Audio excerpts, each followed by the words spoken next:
கண்டிப்பாக அம்மா உங்களுக்கு இந்த ஆவாரம் பூவை வச்சு உங்களுக்கு ஒரு அருமையான வெயிட் லாஸ் டீ செஞ்சு கட்டுறப்ப சுகர் பேஷண்ட்களுக்கு இது ரொம்ப ரொம்ப நல்லது. நல்லா சுகருடைய அளவை நல்லா குறைக்கக்கூடியது.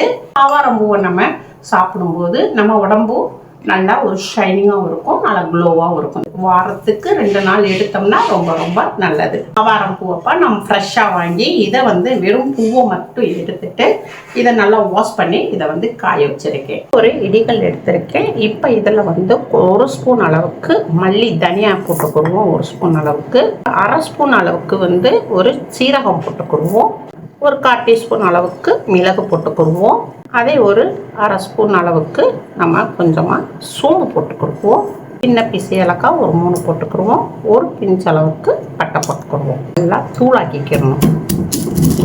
நம்ம போட்டிருந்தது எல்லாத்தையும் நல்லா நுணுக்கியாச்சு. நான் கேஸ் ஆன் பண்ணியிருக்கேன். ஒரு கடாய் வச்சுருக்கேன். இதில் தண்ணி ஊற்றிக்கிறோம். தண்ணி சூடாகிட்டு வருது. போட்டுக்கிடுவோம். 5 நிமிஷத்துக்கு நல்லா மீடியத்தில் வச்சு இதை கொதிக்க விடணும். இந்த அளவுக்கு ஒரு ஆளுக்கு நம்ம ஆவாரம் பூ எடுத்துக்கணும். இந்த அளவுக்கு போட்டாச்சு. நல்லா நுணுக்கிக்கணும். மசச்சு விட்டாச்சு. இதை எடுத்து பிளேட்டில் மாற்றிக்குவோம். இதோடு இஞ்சி இதை நல்லா 1-2 தட்டிக்கிறணும். கொஞ்சம் இஞ்சி எடுத்துக்கணும்.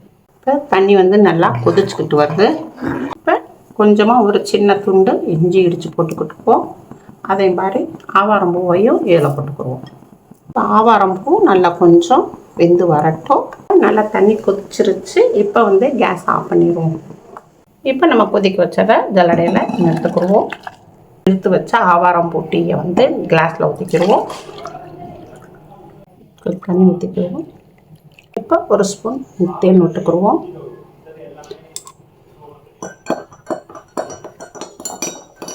இந்த ஆவாரம் பூட்டியப்பா நம்ம ஒரு நாள் விட்டு ஒரு நாள் குடிச்சிட்டு வந்தோம்னா உடம்புல உள்ள கெட்ட கொழுப்பு பூரா நல்லா கரைக்கக்கூடியது. வெயிட்டும் நல்லா குறையும். வெயிட் லாஸ்க்கும் நல்லா ஹெல்ப் பண்ணும். ஆவாரம் பூ போட்ட எந்த ஒரு துவப்புலாம் இருக்குன்னு சொல்லுவாங்களா, அந்த இதெல்லாம் இல்லை. அளவாக போட்டோம்னா கரெக்டாக இருக்குது. இது நம்ம வெறும் வயிற்றுல நம்ம வார்மாக தான் குடிக்கணும். தூங்க போகிறதுக்கு முன்னாடி இதை நம்ம குடிச்சுக்கலாம். அம்மாக்கு லைக் பண்ணுங்க, ஷேர் பண்ணுங்க, சப்ஸ்கிரைப் பண்ணுங்க. அடுத்த வீடியோ பார்ப்போம். பாய்.